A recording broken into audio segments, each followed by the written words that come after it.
This video is going to be a doozy. I'm going to sit here and take a sip on my McDonald's coffee because I am not a snob with my coffee like I'm not a snob with my watches. Now, I'm starting a new series called The Case for Blank. Now, The Case for is going to be a deep dive or even a shallow dive of watch companies that people love to hate and how they have fundamentally changed the watch world and the watch industry, and it's gonna be a wild ride. I have a lot of videos coming up on this and a lot of thoughts.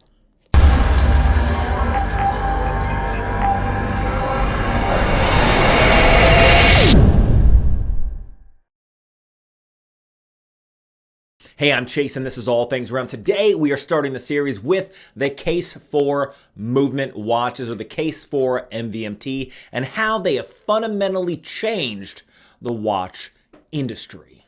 Now, what I just said is a very controversial statement, especially in the watch world and the watch-wearing world of people who wear anything but an Apple Watch. Now, Aaron Marino from Alpha M made a YouTube video a couple years ago, and I followed Aaron Marino on Alpha M, Alpha Empire, and T. Hanley for quite a while, and he made a video years back that said why movement is just as good or better than Rolex watches. Everybody in the YouTube watch community knows who this guy is. I'm the idiot who made the comparison of movement versus Rolex. Movement? What? A fashion watch? Are you? Anyway.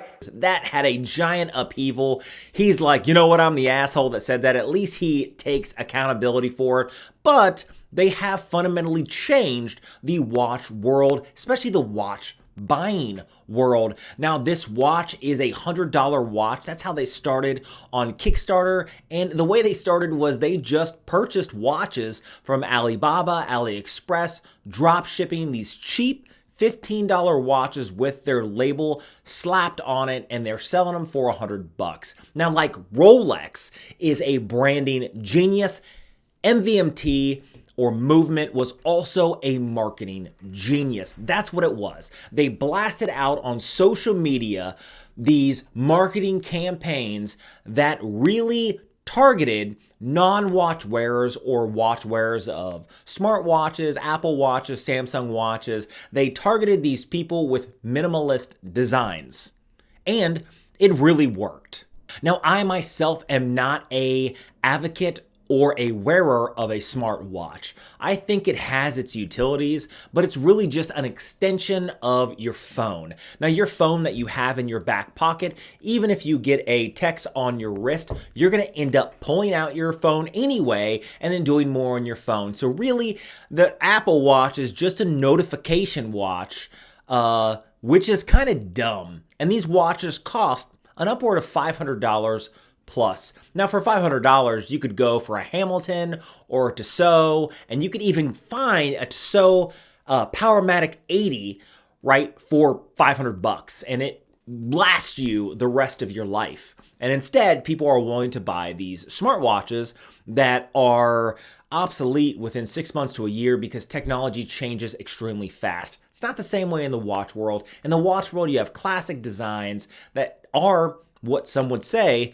are timeless. Now, here's where movement really jumped into that pool. Now, movement saw the market for watches, and they saw the market for affordable watches that were under $500. And I say that because if someone's willing to spend $500 on an Apple Watch or a Samsung watch, then they're willing to spend $100 on something that they see on social media that looks cool, that is on a very attractive person, that dresses nicely, with a minimal watch on their wrist that may be somewhat attractive. I mean, that as people, that's what we tend to do. If we see someone who is following a trend or even a trendsetter, but you can recognize that they look good, you in turn want to be similar to that. Now, you could say that, no, Chase, I don't want to be like that. I don't want to be part of a trend. Well, that's fine. Then you are the exception to the rule. But I even find classic styling with just a t-shirt and jeans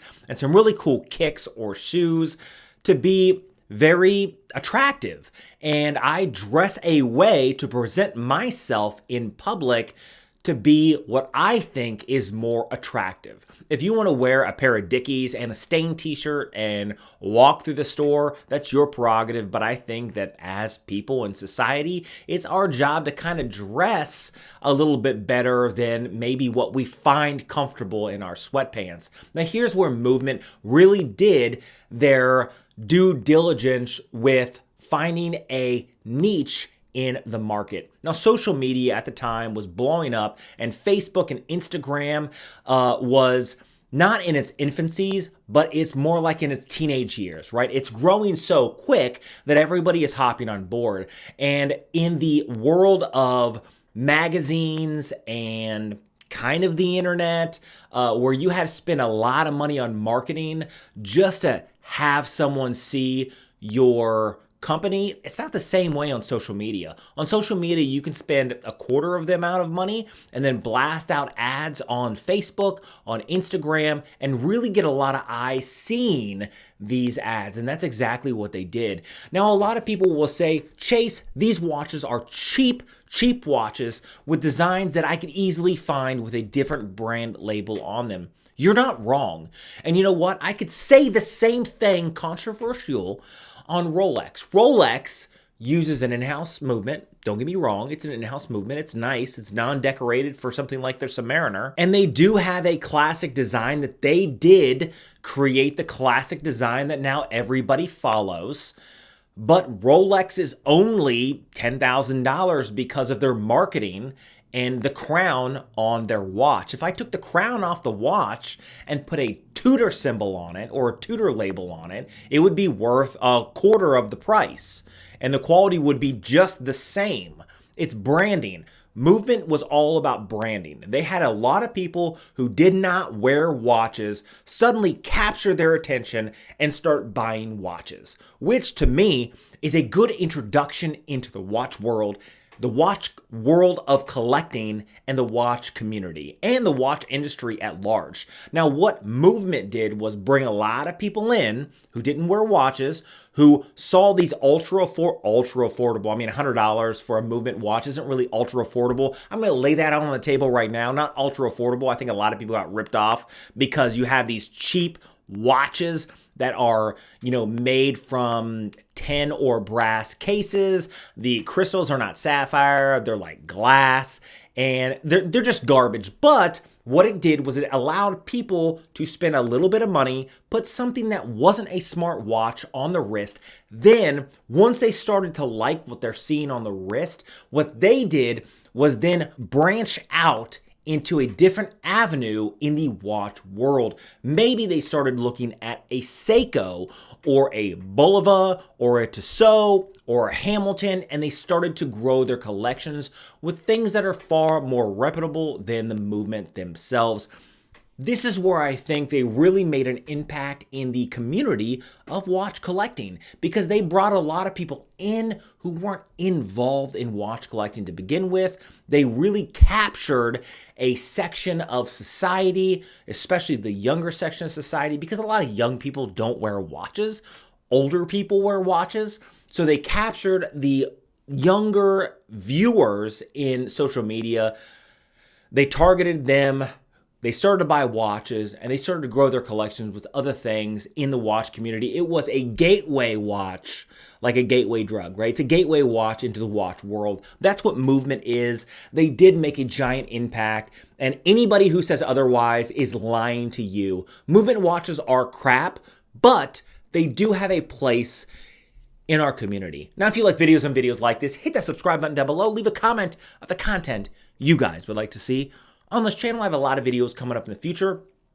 Check out the links down below. Jomashop, I have a link for Jomashop. That is a secondary watch company that I've ordered a lot of watches through. Very reputable, very good. That's where I ordered my most expensive Hamilton from, which a couple years later was a couple $100 less. But Jomashop is very reputable. That link helps the channel. Just takes you right to their website. Doesn't cost you anything. Also, chasestraps.com, very high quality. Some of my leather straps are Italian handmade leather strap. at like 40 bucks. Really affordable. Also, check out the link below that one, which is watches for sale that I've reviewed. Here are some of the watches that have been sent to me for review, and I am selling them at a heavy discount, sometimes half to 2/3 off what the retail price is, simply to add more funding to the channel so I can get more stuff, so I can bring you guys more content. So if you guys are interested in that, check that out down below. Make sure you guys subscribe. I'm almost at 10,000 subscribers, so I'll do my Exciton giveaway once I hit it. That should be in a couple weeks. Also, hit that notification bell because I have a lot of videos dropping in the future. I'll see you in the next one.